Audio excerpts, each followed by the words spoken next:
দেশের সর্বোচ্চ পদক স্বাধীনতা পদক পাচ্ছেন নিজের ক্যারিয়ারের প্রায় 2 যুগ পর। কারণ 2 যুগটা এই জন্য বলছি, আপনি 2002 সালে শেষ করেছেন, টেবিল টেনিস এ আসলে ছেড়েছেন। তারপরে এই যে একটা বড় পদক, দেশের সর্বোচ্চ, এর আগেও আমাদের ক্রীড়াঙ্গনে অনেক অ্যাথলেটরা পেয়েছেন। যখন খবরটা পেয়েছেন তখন আপনি দেশের বাইরে ছিলেন, এই অনুভূতিটা আসলে তখন সেই সময় কেমন কাজ করছিল?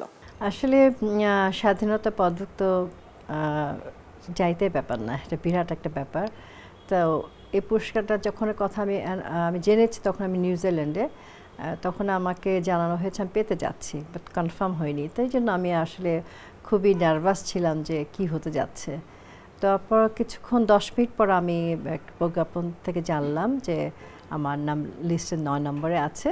তো তখন আমি কনফার্ম হলাম যে ইনশাল্লাহ আমি এই স্বাধীনতা পদকটা পেতে যাচ্ছি। তো সেটা অনুভূতিটা আসলে বলে প্রকাশ করার মতো নয়।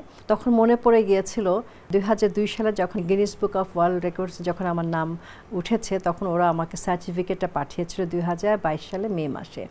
তখনও রাত 1টা বাজে। আমি তখন বাইরে ছিলাম, দেশের বাইরে ছিলাম। ফিরে এসে দেখি একটা সার্টিফিকেট। তো ওইটা যখন পেয়েছি, সেটার যে অনুভূতিটা, যে মানে আমি মানে ভাষায় প্রকাশ করতে পারবো না। ঠিক একই রকম মনে হচ্ছে আমি তার চেয়েও তো বেশি বোধহয় আনন্দিত হয়েছে। এই যে বিদেশে একা একা আনন্দটা প্রকাশ করার কিন্তু কেউ নেই আমার পাশে। শুধু আমি আল্লাহর কাছে শুকরিয়া আদায় করেছি, এবং আমার সাথে সাথে আমার বাবার কথা মনে পড়েছেন। কারণ বাবা না থাকলে আসলে বাবা আমাকে যেভাবে এনকারেজ করেছে, খেলাধুলায় যেভাবে এনেছে, এটা সেই সময়ের জন্য আমি যখন শুরু করেছি সেই 73 সালে 71-এর পরে, তখন দেশের অবস্থা আপনারা জানেন। তো সেই সময় খেলাধুলা করে এবং দীর্ঘদিন আমার ক্যারিয়ার 28 বছর আমার ক্যারিয়ার, সেরকম থেকে পরবর্তীতে যে এই সরকার আমাকে মানে মূল্যায়ন করেছে, আমি সম্মানিত হয়েছি, এটা আমার জন্য অনেক বড় একটা পাওয়া। আমি খুবই খুশি হয়েছি। দর্শক, আজ আমরা কথা বলছি ক্রীড়া জগতের এক উজ্জ্বল নক্ষত্র জুবাইদা রহমান লিনু আপা। কথা বলছিলাম যে সর্বোচ্চ স্বাধীনতা পদক পাচ্ছেন, আবার আপনি বলছেন যে গিনিস বুকে যখন নাম উঠেছে, সেইটা একটা আপনার স্মৃতি ছিল, এবং এটা জীবনের সেরা স্মৃতিও হতে পারে। কারণ এখন পর্যন্ত টেবিল টেনিসে 100-র বেশি দেশ খেলে থাকে, তবে এখন পর্যন্ত আপনার রেকর্ডকে কেউ ব্রেক করতে পারেনি। সেই জায়গাটা বা সেই অনুভূতিটা আসলে কিরকম? কারণ স্বাধীনতা পদক নিশ্চয়ই দেশের জন্য সর্বোচ্চ সম্মান, সেইটা বেশি এখনো মানে থাকে না যে আপনাকে আবেগ আপ্লুত করে না, এইটা বেশি আসলে আপনার জন্য জীবনে সেরা সময় হয়ে থাকবে? আসলে দুইটাই তো মানে আমার সন্তানের মতোই। যখন আমি আসলে গিনিস রেকর্ডটা যদি আমি না হতো, তাহলে হয়তো যারা আমাকে এখানে মনোনীত করেছেন হয়তো ওইটা দেখেছেন যে আমার বাংলাদেশে আমি একমাত্র গিনিস রেকর্ড হোল্ডার স্পোর্টসে। তো সেটা তো অবশ্যই আমি অনেক বড় করে দেখি। এবং অ্যাট দ্য সেম টাইম যখন আমি স্বাধীনতা পদকটা পেয়েছি, মানে পেতে যাচ্ছি, এখনও পাইনি, পেতে যাচ্ছি, আমি মনোনীত হয়েছি, এটা আনন্দটা তো প্রকাশ করার মতো। এটা সবচেয়ে সম্মানীয় একটা মানে পদক। সেটা আমি সারা জীবন আমার জেনারেশন এটা মনে রাখবে। সেটা আমার জন্য অনেক বড় পাওয়া। আমি দুইটাকে খুবই বড়ভাবে দেখে, দুইটাকে আমি অনেক বড়ভাবে মূল্যায়ন করি।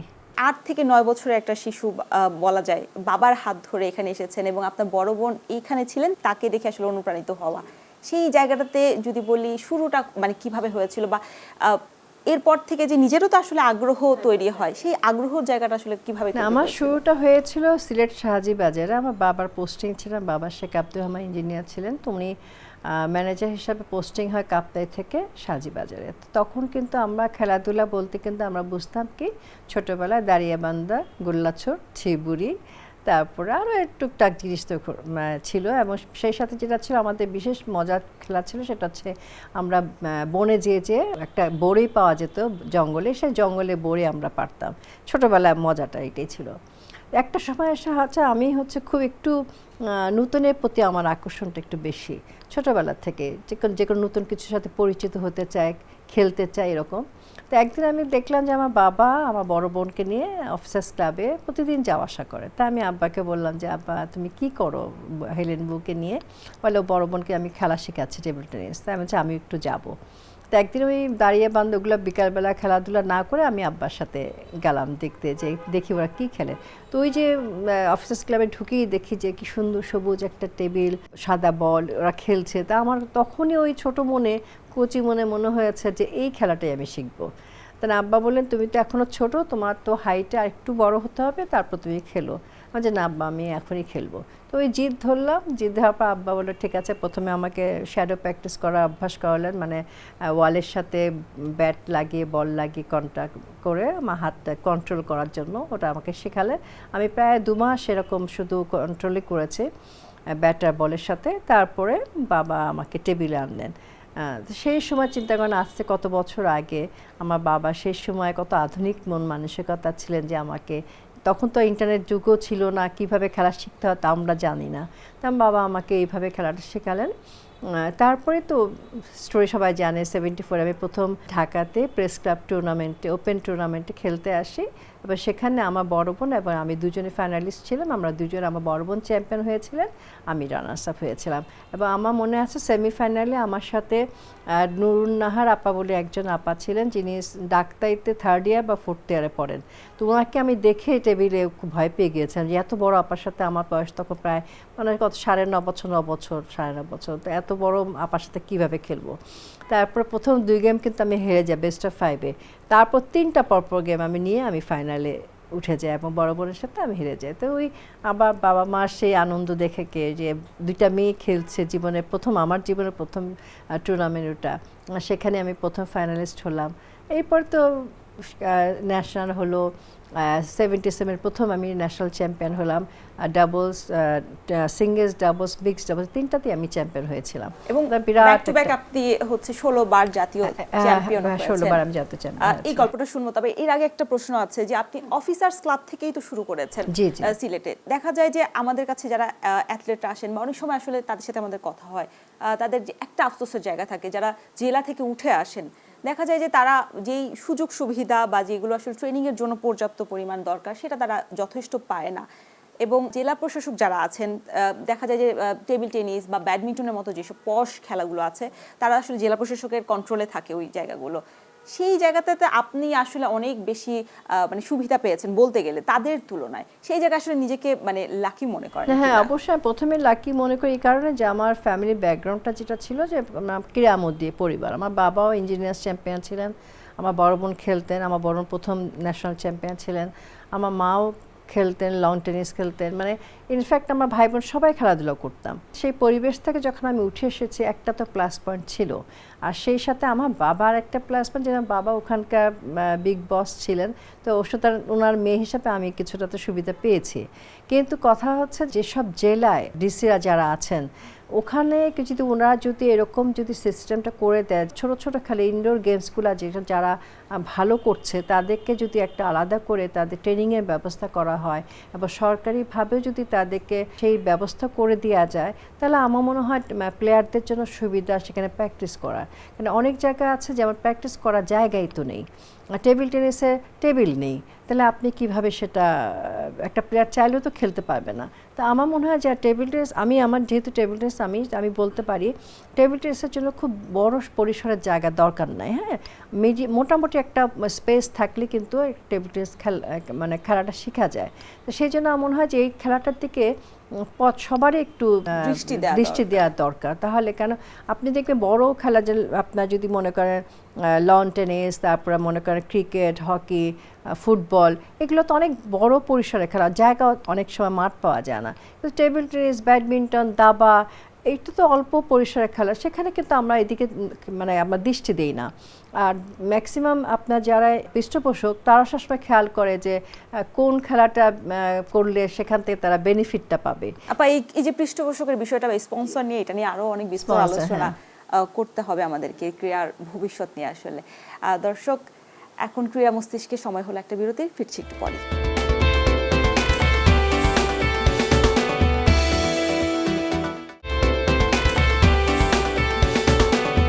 স্বাগত জানাচ্ছি ক্রীড়া মস্তিষ্কে। আজ আমাদের সাথে অতিথি হিসেবে রয়েছেন জোবেরা রহমান লিনু। লিনু আপা, কথা বলছিলাম আপনার সাথে যে এই যে স্পন্সরশিপ যে বিষয়টা বা অন্যান্য খেলার দিকে বেশি ঝুঁকে যায়, যারা আসলে সফলতা আনে বা আনার থেকেও আসলে যাদের ফোকাস বেশি থাকে দর্শকদের প্রতি, টেবিল টেনিসে কি কখনো ফেডারেশন ওইভাবে ফোকাস দিতে পেরেছে কিনা? স্পন্সর তো আসলে পরে ফোকাসটা দেবে, প্রথমে তো ফেডারেশন, কারণ আপনি ফেডারেশনের সাথে জড়িত ছিলেন 2 দফায়, একটা অ্যাডহক কমিটি এবং একবারে সহ সভাপতি পদে আপনি নিয়োজিত ছিলেন। তখন কি কাজ জেনারেল সেক্রেটারি হয়েছিলাম আমি। আমি যতদিন ছিলাম আমি মনে করি যে জেনারেল সেক্রেটারি যিনি হবেন তাকে অবশ্যই সেই কোয়ালিটি তার থাকতে হবে যাতে সে স্পন্সর আনতে পারেন। তো অনেকে আছেন যে স্পন্সর আনতে পারছেন না কিন্তু জেনারেল সেক্রেটারি হয়ে আছেন, কিন্তু আমার মনে হয় যে তিনি জেনারেল সেক্রেটারি হওয়ার যোগ্যতা রাখেন। আমার মনে হয় সেটা সবার আমার সাথে নাও মিলতে পারে, যিনি খেলাটা সম্পর্কে জানেন এবং প্লেয়ারদের সাথে একটা ভালো সম্পর্ক তৈরি করতে পারেন এবং স্পন্সর আনতে পারেন, সেরকম হলে সবচেয়ে ভালো হয়।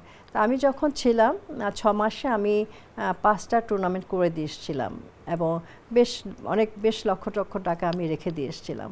তো পরবর্তীতে যাই হোক আর থাকা হয়নি।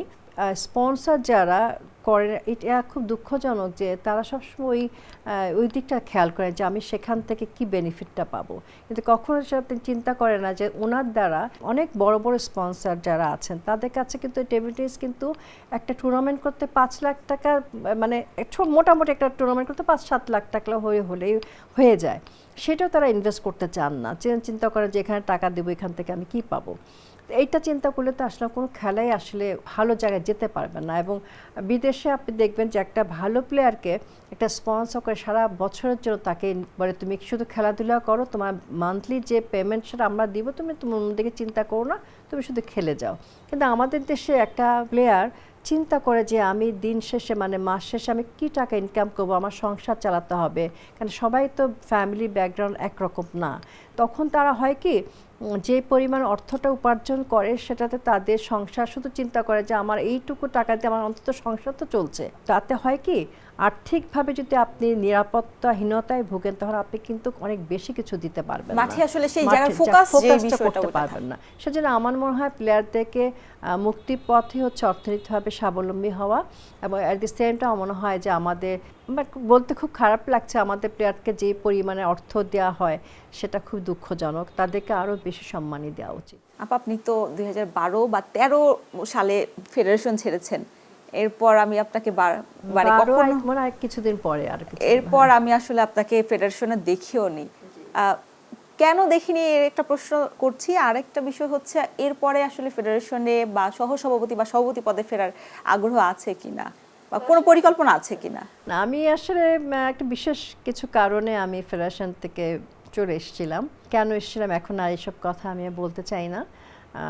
তারপরে এখন ভবিষ্যতে যদি আমাকে মনে করে ফেডারেশন যদি আমাকে ডাকে বা কোনো কারণে যদি আমার কাছে কোনো পরামর্শ চায় বা আমাকে কোনো কাজে লাগাতে চায়, যদি আমি মনে করি এটা আমি করতে পারবো এবং এই জায়গাটা আমার জন্য ফ্রি, আমি আমার মতো করে কাজ করতে পারবো, তাহলে আমি চিন্তা ভাবনা করে দেখব। বাট আমি জানি না আমি ভবিষ্যতে আসলে কি করব। আপনি বলছিলেন যে 16 বার চ্যাম্পিয়ন হয়ে যাওয়া এবং একটা দেশের জন্য এটা আসলে অনেক বড় একটা গর্বের বিষয়। এরকম আসলে প্লেয়াররা এখন আর সেই জায়গাটাতে চ্যালেঞ্জ ছুটতে পারে না প্রতিপক্ষ দেশগুলোকে বা অন্য যারা কম্পিটিটর থাকে না। আপনার মতো আর আমরা কাউকে মানে উজ্জ্বল নক্ষত্র হয়ে থাকবে বাংলাদেশের ইতিহাসে এরকম কোনো প্লেয়ার এখন উঠে আসার সুযোগ নেই, ফ্যাসিলিটির জায়গায় ঘাটতি আছে না। ফ্যাসিলিটি আমরা তো কিছুই পাইনি সেই অর্থে। এখন যে প্লেয়াররা যা পায় তার তো 3 ভাগের 1 ভাগও আমরা পাইনি। তারপর কি আমরা খেলাধুলা করেছি। আমি আপনাকে আগেই বলেছি যে সবাই কিন্তু এক ফ্যামিলির থেকে বিলং করে না, অনেকে অর্থনৈতিকভাবে স্বাবলম্বী ছিল না বা নাই। বাট আমার আল্লাহর অশেষ রহমত আমার ফাইন্যান্সিয়াল প্রবলেম ছিল না বলে আমি কখনো চিন্তা করিনি। আমি তখন ভালোবাসার দিক থেকে আমি খেলাধুলা করেছি। কিন্তু এখনকার প্যারেন্টস চিন্তা করবে যে আমি এতটা সময় আমার ছেলে মেয়ে যেখানে সময় দিচ্ছে খেলছে সেখান থেকে যদি সে কোনো আউটপুট না পায় তারা কেন তো সময় ধরে তারা খেলাধুলা দিবে। পড়াশোনা করে একটা ভালো জবের সিকিউরিটি যেখানে নাই সেখানে আমি খেলাধুলা করে কি সিকিউরিটি আমি পাবো। আপনি খেলাধুলা করে যখন আপনি জব সিকিউরিটি পাবেন, অর্থনৈতিকভাবে সিকিউরিটিটা আপনার তখনই কিন্তু প্যারেন্টসরা বলবে ঠিক আছে তুমি খেলো। তো সেই সিকিউরিটি আমরা তাদের দিতে পারছি না। আমাদের সময় আর এখনকার পরিবেশটা একরকম না। সুতরাং এখন প্লেয়ারদের কাছে ভালো কিছু পেতে গেলে আমার মনে হয় তাদেরকে অবশ্যই অর্থনৈতিকভাবে স্বাবলম্বী করার সুযোগটা দিতে হবে এবং তাদের নিজেও কিন্তু ভালো কিছু করার তাদের আগ্রহ থাকতে হবে। আমরা দিয়েই গেলাম কিন্তু তুমি সেটা কোনো কাজে লাগালেন না, সেটাও যেমন ঠিক না। অ্যাট দ্য সেম টাইম আমাদের অর্গানাইজার যারা আছেন তাদেরও দেখতে হবে পড়াশোনা এবং খেলাধুলা দুটা মিলিয়ে একটা প্লেয়ারকে একটা জব সিকিউরিটি দেওয়া যায় কিনা, সেটাও দেখতে হবে। সেই জায়গাটাতে তো আপনি বলছিলেন যে আপনার একটা আক্ষেপের জায়গা আছে, যে গিনিস বুকে তো নাম উঠেছে, তবে সেই সময় দেশে বা ফেডারেশনের পক্ষ থেকে বা অন্যান্য আসলে সরকারি প্রতিষ্ঠানগুলো দেখা যায় যে বিশেষ করে এখন ফুটবলারদের অনেক বেশি আসলে তারা মোটিভেট করার জন্য তারা হয়তো বা সংবর্ধনা দেয় বা অনেক আয়োজন করে থাকে। সেই সময় আপনি কোনো সংবর্ধনা পেয়েছিলেন কিনা বা আপনাকে আর্থিকভাবে সাহায্য করা হয়েছিল কিনা, যদি আসলে আপনার প্রয়োজন আছে কিনা সেটা নিয়ে একটা প্রশ্ন। প্রয়োজন না, আসলে প্রয়োজন নিয়ে কোনো কথা না, যদি কারোর যেটা যদি প্রাপ্য থাকে তাকে তাকে সেটা দিতে হবে, আমার প্রয়োজন থাকুক বা না থাকুক। ফেডারেশন থেকে আমাকে একটা সম্মাননা দিয়েছিল এবং মেরিনার্স ক্লাব আমাকে আজীবনের সদস্য করেছিলেন, এই তো। আর মানুষের ভালোবাসা পেয়েছি, এই যে আমার প্রাপ্তিটা, এটা মনে করি যে আমি অনেক কিছুর থেকে অনেক বেশি।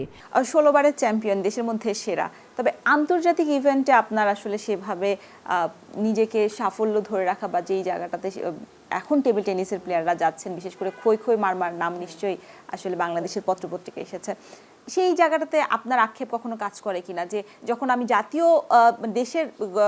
দেশে এত ভালো রেজাল্ট করতে পারছি, তাহলে আমি বাইরের দেশে কেন করতে পারলাম না?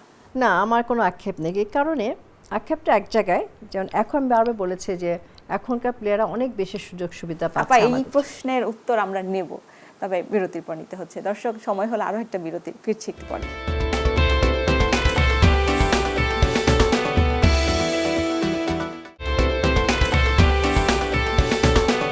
বিরতির পর আবারও স্বাগত জানাচ্ছি ক্রীড়া মস্তিষ্কে।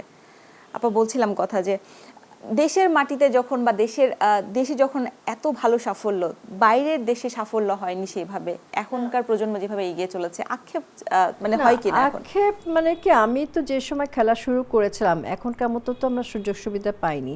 এখনকার মেয়েরা ছেলেরা ক্যাম্প করছে, বিদেশে কোচ পাচ্ছে, আমরা হয়তো 2 মাস 1 মাসের জন্য কোচিং করার সুযোগ পেয়েছি। বিদেশে যে কোনোদিন ওইভাবে আমরা কোনো কোচিং করতে পারিনি। আর আমাদের সময় খেলার যে ধরন এখন বদলে গেছে, খেলার স্টাইলটাও বদলে গেছে। এখন যারা ভালো করছেন তারা খেয়াল করবে, তারা কিন্তু ইন্ডিভিজুয়ালি কিন্তু ভালো এখনও করতে পারছে না। খই খই মারমা যে যার কথা বলছেন, আমি তাকে অনেক মানে সাধুবাদ জানাই, সে অনেক ভালো করছে। কিন্তু উনি কিন্তু সিঙ্গেলসে না, উনি মিক্সড ডাবলসে ভালো করেছেন এবং তার সাথে তার পার্টনার ছিল যাবে, তাকে কেউ হাইলাইট করে না, বাট আমি তাকে হাইলাইট করতে চাই। এই কারণে এই মিক্সড ডাবলসটা তো একটা মেয়ের খেলা না, একটা পুরুষের সেটার সাথে খেলছে। বেশিরভাগ দেখা যাচ্ছে যে এখানে ছেলেটাকে, জাবেদকে বাদ দিয়ে খই খইকে নিয়ে সবাই কথা বলছে, অ্যাজ ইফ যেন সে সিঙ্গেলস চ্যাম্পিয়ন হয়েছে। এটা ঠিক না। আমার মনে হয় যেহেতু দুজনেই চ্যাম্পিয়ন হয়েছে, দুজনকে হাইলাইট করা উচিত। আর আরেকটা হচ্ছে যে সিঙ্গেলসে কিন্তু ওরা এখনও সেই পর্যায়ে যায়নি। আমি ইভেন দো আপনার সাব গেমসও কিন্তু কোনো প্লেয়ার এখন পর্যন্ত পদক পায়নি সিঙ্গেলসে, টিমসে পেয়েছে, কিন্তু সিঙ্গেলসে কিন্তু এখনও পায়নি। তাহলে কিন্তু বলতে হবে যে অনেক ভালো যে করছে সেটাও কিন্তু বলবো না, আবার অনেক খারাপ আছে সেটাও বলবো না। বাট আমি যদি আমার কথার সাথে বলি না, আমি আমার জায়গায় যে সময় আমি খেলা করেছিলাম, শিখেছিলাম, সেই সময়ের সাথে এখনকার যদি আপনি তুলনা করেন, যেমন আপনি ম্যাকুরি যেটা সম্ভবত লং টেনিসে যে মহিলাটা 24টা গ্র্যান্ড স্ল্যাম পেয়েছিলেন, এখনও তার রেজাল্টটা কিন্তু কেউ ভাঙতে পারেনি। সুতরাং সেই সময়ের সাথে এখনও কিন্তু অনেকে এত ভালো খেলছে, তারপর কিন্তু তার রেজাল্টটা কিন্তু কেউ ভাঙতে পারেনি। তাহলে কিন্তু এটাকে বলা যাবে না ওই সময় উনি কেউ ছিল না এই জন্য উনি এতগুলো করেছে, সেটা কিন্তু বলা যাবে না।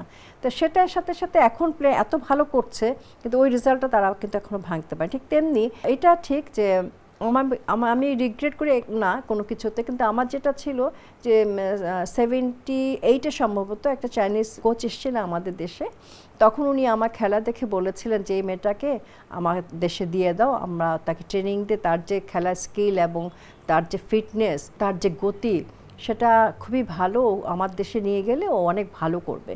কিন্তু আমাদের দেশ থেকে তো সেই সুযোগ আর দেওয়া হয়নি আমাকে। তো এখন যারা শুধু, আমার তো ওইটা আমার কষ্ট আছে যে আমি কোনো বিদেশে কোনো কোচিংয়ের সুযোগ পাইনি, ট্রেনিং নেওয়ার কোনো সুযোগ পাইনি, তাহলে হয়তো আমিও অনেক ভালো রেজাল্ট করতে পারতাম। আমি যখন খেলা ছেড়েছি তারা কিন্তু 2-1 অনেক বড় কিছুদিন খেলেছে, তারা সেই পর্যন্ত আমার সাথে এমনও হয়েছে তারা কিন্তু 5-7 গেম খেয়েছে আমার কাছে। 21-এ খেলা ছিল তখনও কিন্তু তারা আমার কাছ থেকে একটা গেমও বের করতে পারেনি। তারা কিন্তু পরবর্তী আপনাকে না ছাড়ার কোনো বিশেষ কোনো কারণ ছিল কিনা ফেডারেশনের সে সময় দেখা যায় যে না অনেক অনেক লিগ তখন থাকে বা তখন কি কারণে আমাকে দেয়নি আমি তো সেটা বলতে পারবো না, এখন সুযোগ পাইনি, হয়তো বিভিন্ন কারণে হয়তো কোনো সুযোগ পাইনি আমি। সেটা নিয়ে আমার আসলে এখন আর কোনো আক্ষেপ নেই। সব কিছু তো আপনি পাবেন না, কোনো কিছু না কিছু তো আপনার অপ্রাপ্তি থেকেই যাবে। তো যারা ভালো করছে অবশ্যই আমি তাদের সাধুবাদ জানাই। তবে আমারও একটাই কথা যে এখনও কিন্তু মেয়েরা সিঙ্গেলসে কিন্তু কোনো পদক পায়নি। সেটা যখন পাবে তখন মনে করবো, আমার কাছে মনে হবে যে হ্যাঁ তারা আরও ভালো করছে, আরও ভালো আশা করছি আমি তাদের কাছে। যেটুকু করেছে অবশ্যই অনেক ভালো করছে, বাট সিঙ্গেলসে পদকটা এখন তাদের পাওয়া উচিত, কারণ দীর্ঘদিন হয়ে গেছে। আপা সুযোগ সুবিধার কথা বলছেন, আপনি তো দেশ বিদেশ অনেক ঘুরেছেন। আমাদের বর্তমান ফেডারেশনের যে অবস্থা বা যে হাল আসলে সেটা যদি আমরা ইন্টারন্যাশনাল প্রতিযোগিতায় যখন আমরা পার্টিসিপেট করতে চাই তখন দেখা যায় যে আমরা সেইভাবে লড়াই করে পেরে উঠি না। তখন প্লেয়াররা বলে যে আমাদের যে ফ্যাসিলিটিগুলো দেওয়া হয় বা আমাদের যে ট্রেনিং ক্যাম্প সেটা আসলে যথেষ্ট না।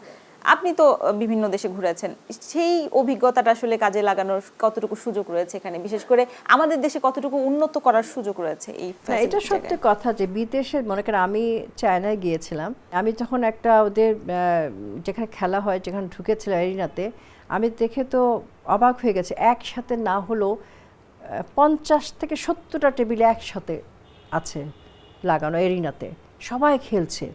বাচ্চা বাচ্চা মানে কত হবে 7-8 বছর বাচ্চারা খেলাধুলা করছে এবং একসাথে 50-60টা টেবিল আপনি চিন্তা করতে পারেন। যেখানে আমাদের এখানে 2টা টেবিল প্র্যাকটিস করে, হয় যখন টুর্নামেন্ট হয় সেখানে 4টা টেবিল হয়তো বসানো যায়। তো সেখানে আর কতখানি আমরা প্লেয়ারদের কাছে আশা করবো, এবং আমার দেশের কাছে, কারণ আমাদের তো ওই কি বলে জায়গাই তো নেই আমাদের যে আমরা আলাদা, আমি যেমন আশা করি যে আমার টেবিল টেনিসের জন্য একটা আলাদা এরিনা হবে, আর ব্যাডমিন্টনের সাথে আলাদা, কারণ আমার ব্যাডমিন্টন এবং টেবিল টেনিস দুইটা কিন্তু একসাথে খেলা হয়। আবার এমন হয় যখন ব্যাডমিন্টন টুর্নামেন্ট থাকে তখন টেবিল টেনিস থাকতে পারে না, তখন বন্ধ হয়ে যায়। আবার টেবিল টেনিস যখন খেলা তখন ব্যাডমিন্টন বন্ধ হয়ে যায়, তাহলে কি দুইটা খেলারই তো সমস্যা হচ্ছে। কোনোভাবে যদি সুযোগ থাকে আমি মনে করি যে টেবিল টেনিসটাকে যদি আলাদা একটা এরিনা করে দেওয়া যায়, ব্যাডমিন্টনটাকে যদি আলাদা তাহলে একটু ভালো হয়, তাহলে স্পেস থাকে, টেবিল অনেকগুলো বসানো যায়, প্লেয়ার বেশি হয়, গ্যাদারিংটা বেশি হয়, খেলাধুলার চর্চাটাও বেশি হবে। আপনি একজন সেরা খেলোয়াড় ছিলেন, কোচিং করানোর কোনো পরিকল্পনা আছে কিনা? কারণ আপনি যখন কোচ হবেন নিশ্চয়ই আরো বেশি সেরা কোচ হতে পারবেন, নিজের অভিজ্ঞতাগুলো শেয়ার করতে পারবেন যারা ভবিষ্যৎ প্লেয়ার রয়েছেন। না, এটা ঠিক না যে ভালো একজন প্লেয়ার হলে যে ভালো একজন কোচ হবে, এটা যেমন ঠিক না তেমনি অনেক ভালো কোচ আছে, খুব একটা ভালো খেলোয়াড় যে ছিলেন সেটাও না। তা আমি হইনি, আমার আসলে আমার এই লাইনে আর যেতে ইচ্ছে করেনি, আমার ভালো লাগেনি, কোচিংয়ের দিকটা আমার আগ্রহ ছিল না। আর সেই সময় খেলা ছাড়ার পরে আমি অন্য দিকে আমি আসলে এঙ্গেজ হয়ে গিয়েছিলাম, যার জন্য আমার এই লাইনটা আমি আর বেছে নেই। আরো অনেক আলোচনা রয়েছে, আরো অনেক আড্ডা দেবো আমরা। দর্শক, ক্রীড়া মস্তিষ্কে আবারও সময় হলো একটা বিরতির, ফিরছি একটু পরে।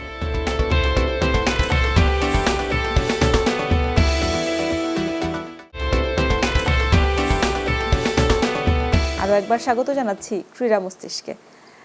কথা বলছিলাম যে এই যে এত আক্ষেপ, তারপরেও তো আসলে আপনি আপনার জীবন যেভাবে উপভোগ করছেন, অন্য যারা অ্যাথলেট রয়েছেন তারা হয়তো বা সেই সুযোগটা পান না বা সেই নিজেদেরকে সেইভাবে রাখতে পারেন না।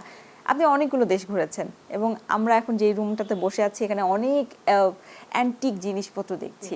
এটা নিশ্চয়ই আপনার একটা শখের মধ্যে পড়ে। এই শখটা কিভাবে হলো, বা এগুলো তো আসলে অনেক পুরনো কালেকশনের একটা ব্যাপার রয়েছে। আমি মানুষটা যেন মনে হয় একটু অ্যান্টিক, মানে পুরনো ধাঁচের, নতুন আমাকে খুব একটা টানে না। আমি যখন বিদেশে ঘুরতে চাই আমি সব খুঁজে একটু পুরনো দেশগুলোতে একটু যেতে স্বাচ্ছন্দ্য বোধ করি। পুরনো রাস্তা, পুরানো বাড়িঘর দেখতে আমার বেশি ভালো লাগে। কাভার স্ট্রিটগুলো আমার দেখতে ভালো লাগে। সেই লাইট ল্যাম্প, মানে যখন স্ট্রিট লাইটটা যখন দেখি আমি, তখন সেখানে তার নিচে দাঁড়িয়ে আমি অনেক কিছু ভাবতে ভালো লাগে। আমার জীবনে সব কিছু আমার একটু পুরনো কেন্দ্রিক একটু, যার জন্য আমার মনে হয় এই অ্যান্টিক জিনিস কালেকশনটা আমার ভিতরে চলে এসছে। তো সেটা যখন আমি বিভিন্ন দেশে আমার ভ্রমণটা আমার জীবনে একটা নেশা। আমি ছোটোবেলায় একজন পরিব্রাজক হতে চেয়েছিলাম, তা বাবা বলেছেন না, পড়াশোনা করো, খেলাধুলা করো। কিন্তু যখন খেলাধুলার মধ্যে কখনো তো অনেক দেশ বিদেশ ঘুরেছি, কিন্তু খেলা ছাড়ার পরে সেটা আমার দ্বিগুণ পরিমাণে হয়ে গেছে। যেমন আমি এখন যে পরিমাণে ট্রাভেল করি, সেখান থেকে আমি বিভিন্ন কালেকশন করি। সবসময় তো আনা যায় না, কিছু কিছু কালেকশন আমার দেশ থেকেও আমি কালেক্ট করেছি। তো এই নিয়ে আমার ছোট্ট স্বপ্নের একটা বাড়ি আমার। আর আলহামদুলিল্লাহ আমি এইভাবে এখানে নিয়ে সুখে শান্তিতে আছি, ভালোই আছি। এত এত কালেকশনের মধ্যে যদি বলি উল্লেখযোগ্য দু একটি কালেকশন বা কোনো স্মৃতি। না, ওগুলো আসলে বলা যায় না। যেমন আমি কিছুদিন আগে গিয়েছিলাম মঙ্গোলিয়াতে। তো মঙ্গোলিয়াতে সাধারণত তো কেউ যেতে চায় না, কিন্তু আমার ওই দেশটার প্রতি অনেক ছোটোবেলার থেকে চেঙ্গিস খানের গল্প আমি শুনে বড় হয়েছি। অনেক মানে এরকম যোদ্ধা তো রেয়ার। তো সেই জন্য আমি যখন অপরচুনিটি আসলো যে মঙ্গোলিয়া যাওয়ার, তখন আমি খুবই আনন্দিত ছিলাম যে আমি মঙ্গোলিয়া যাচ্ছি। তো সেই মঙ্গোলিয়া যখন আমি গেলাম এবং সেখানকার মানে সেখানে অরিজিনাল মঙ্গোলিয়ানরা কীভাবে থাকে সেই পরিবেশটা আমি গিয়েছিলাম।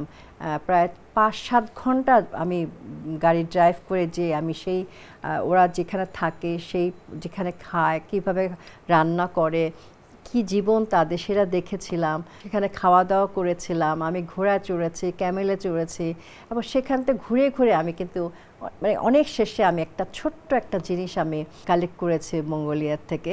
ওটা নিয়ে এসেছি, ওটা আমি খুঁজে বের করেছি। তো খুঁজে বের করে আমি ওটা কিন্তু কালেক্ট করেছি সেখান থেকে। তো অনেকে অনেক রকম মানে ভালো লাগার ব্যাপার থাকে। কেউ শপিং করতে পছন্দ করে, কেউ গহনা কিনতে পছন্দ করে। আমার আসলে কালেকশনটা খুব পছন্দ, এবং আমি অ্যান্টিক গহনা পরতে খুব পছন্দ করি সব ধরনের। আমার নিজস্ব মানে গোল্ড বা ডায়মন্ডের প্রতি আমার কোনো ফ্যাসিনেশন, হ্যাঁ, দুই একটা আছে, থাকে যেরকম সবাই বাবা মা বিয়ের জন্য থাকে না, সেইভাবে আছে। বাট আমার সবসময় অ্যান্টিকের প্রতি ফ্যাসিনেশন আছে এখনও। আমার মনে হয় কোনো দিনটা বদলাবে না। গহনার কথা শুনে একটা প্রশ্ন মনে আসলো। আসলে আপনি অনেক দেখা যায় যে একদম যখন আপনি তরুণী ছিলেন তখন আরো বেশি আপনি সুন্দরী ছিলেন, এখনো আছেন নিশ্চয়ই। এখন দেখা যায় যে যারা ফুটবলাররা আছেন বা যারা আসলে অন্য খেলার সাথে জড়িয়ে আছেন, তারা দেখা যায় কোনো প্রপোজাল পেলে আসলে মডেলিংয়ে যুক্ত হন বা অন্য কোনো কাজের সাথে যুক্ত হন। আপনি কি কখনো মডেলিংয়ের অফার পেয়েছেন কিনা, বা ওই জায়গায় গ্ল্যামারিস্টটাকে মানে নিজের ওই জায়গাটাতে আসলে সুযোগ হয়েছিল কিনা কখনো আমার উপস্থাপন আসলে করার? মানে আমি অন্যভাবে না, আসলে আমার কখনোই মিডিয়া লাইনে যাওয়ার ইচ্ছা ছিল না তখন। আর এখনকার তো অনেক বিস্তর ব্যবধান। এখন যারা মডেলিং করছে, যাদের অফার দেওয়া হচ্ছে, যাদের স্পোর্টসম্যানদেরকে, আমাদের সময় ওরকম অত বেশি ছিল না। দুই একটা যেটুকু অফার পেয়েছি আমার ভালো লাগেনি। আর আমি আসলে নিজে মানে পরিপাটি থাকতে পছন্দ করতাম ছোটোবেলার থেকেই। এখনও আমার 61 বছর বয়স, আমি মানে এখনও ফিট থাকার জন্য আমি স্ট্রাগল করি। আমার মনে হয় যে জীবনে হেলথ ইজ ওয়েলথ, এটা এর চেয়ে বড় সম্পদ আর কিছু নাই। সুতরাং আমার মনে হয় প্রত্যেকেরই ভালো থাকার জন্য এক্সারসাইজটা খুব জরুরি। আর বয়স এটা একটা নাম্বার, এটা বয়স হবেই, একদিন চলেও যেতে হবে। বাট আমি যে কয়দিন বেঁচে আছি দুনিয়াতে, আমি সুস্থভাবে বাঁচতে চাই। আর এটাই হচ্ছে বড় কথা। আসলে মডেলিং বা কেগুলো আমাকে আসলে টানেনি। আপনি তো একদম মানে ধ্যান জ্ঞান খেলা, সেই ক্ষেত্রে দেখা গেছে যে 28 বছরের দীর্ঘ একটা ক্যারিয়ারে আপনার ঈদ এসেছে, অনেক ঈদ করেছেন। কখনো কি হয়েছে এমন যে ঈদের মধ্যে ঈদের দিন আপনাকে ক্যাম্পে থাকতে হয়েছে বা ঈদের দিন খেলা পড়েছে? এটা আমার একবার হয়েছিল, আমি যখন বিদেশে ছিলাম। তো তখন আমার খুব মানে গরুর মাংসটা খেতে ইচ্ছে করছিল, কিন্তু কোনো আশেপাশে কোনো কিছুই পাওয়া যায়নি। কিন্তু নীরবে নিভৃতে পুরা কোরবানিটা চলে গেল।